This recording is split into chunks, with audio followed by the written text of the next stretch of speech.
Now, my next guest wants civil partnerships for heterosexuals. I said earlier that I really don't understand that argument, but I'm sure our guest who's been kind enough to join us at this time of night, Catherine Doyle, who is a co-applicant for a heterosexual civil partnership, which is certain to be refused and therefore the subject of appeal, and she's in the Equal Love campaign, which was set up by Peter Tatchell. Catherine, thanks very much for joining us. Please explain why you want to do this, would you? Okay. Well, we were discussing marriage last summer, and we came up against two obstacles that kind of prevented us going down the marriage route. Firstly, we felt that marriage was an institution that segregates gay couples from straight couples, and I guess that kind of took the romance out of it for us. We felt we'd be participating in something that other couples couldn't on the grounds of their gender, and that just didn't feel right to us.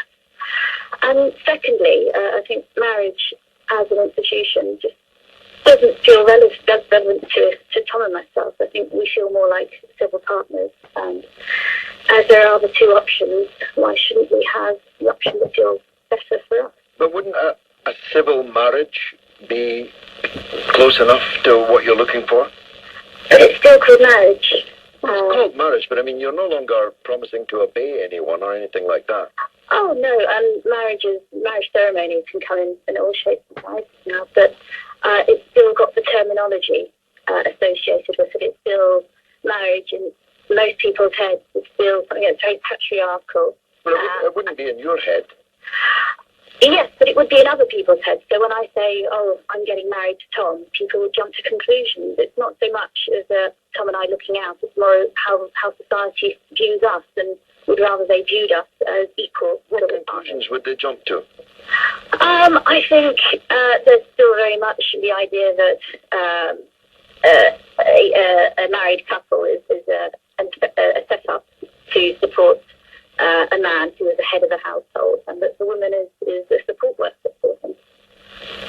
And you think that changing the law, which is what you're effectively trying to do, to allow you to be a civil partner of Tom, would blow away all these preconceptions? It wouldn't blow them away. It would allow people, individual couples, to choose. And I think we've only got to look over the channel to France to see the big uptake on the tax system, which is similar to our civil partnership. I mean, there's been a huge uptake by straight couples in that, because they see something fresh and modern without those associations as more relevant to them. So you're going to be refused, as you already have been. What do you do then? Well, to be honest, I can only see as far as the 9th of November, when we're going down to the registry office. After then, we've got, I guess, a couple of routes open to us. We could pursue a case through the UK courts, or we could take the case to the European Court of Human Rights. Would that not be a bit of a waste of public money? I don't know. I think Tom and I are as taxpayers. We feel excluded from the system as it is at the moment. We can't get married on sort of conscientious grounds, and we feel we're excluded. So I think that's it. I want my rights recognised by the government, and if I have to go through the courts, so be it. I suppose I'm struggling because there are so many great causes in the world as to why you think this is the one that needs to be fought.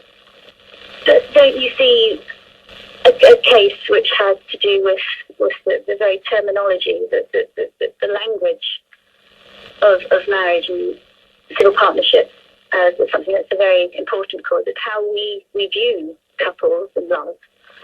It's important, certainly important to me, because I personally run up against this big block. Well, I so don't. My love life. I so don't, Catherine, see it. But the fact that you're so motivated by it is just a little peculiar to me. My point is to you, and I don't think you satisfactorily answered it, that in our society, and indeed in all societies, the sexism that exists is not changed or altered whether you just live together as cohabitees or are married to each other in the modern civil marriage ceremony, or you're in a civil partnership. The crucial thing is how you actually live. And I'm sure that you and Tom would live a life as equal partners, whether you were married as cohabitees or as civil partners. I just don't see the point in your campaign. No, I contend that. I think that as there are now two options, and you are told whether you have a marriage or a civil partnership depending on your gender, that is a segregation, and I don't want to live in a society that segregates depending on your sexual preferences. I mean, don't you see that as an important battle to be fought? Well, I can see why gay people would argue for the right to get married. What I can't see is why a heterosexual couple would fight for the right to not get married, but to be civil partners. When civil partnership... Because they're being excluded. But many gay people think that civil partnership is discrimination against them. They would rather get married. I mean, that just proves my point. You presume that marriage, we shouldn't be fighting for civil partnership because marriage is inherently better than civil partnership. No, I mean, if civil partnership is supposed to be equal to marriage, then why can't we have it? But why do gay people campaign for the right to be married then? Well, obviously, because they perceive it as better than civil partnership. But you don't. You're fighting for the right. You're fighting for the right to do something that most gay campaigners say is the result of a discrimination when they would actually prefer to get married. No, I'm campaigning for a couple, regardless of their sexual orientation, to have the right to choose what they have, not to be told. I think that there are two options and we have the right to choose. Okay, Catherine, thanks. My advice would be just to get married. It's fine. I've done it several times. Have I got time to go to Sharif? No, I better take a break.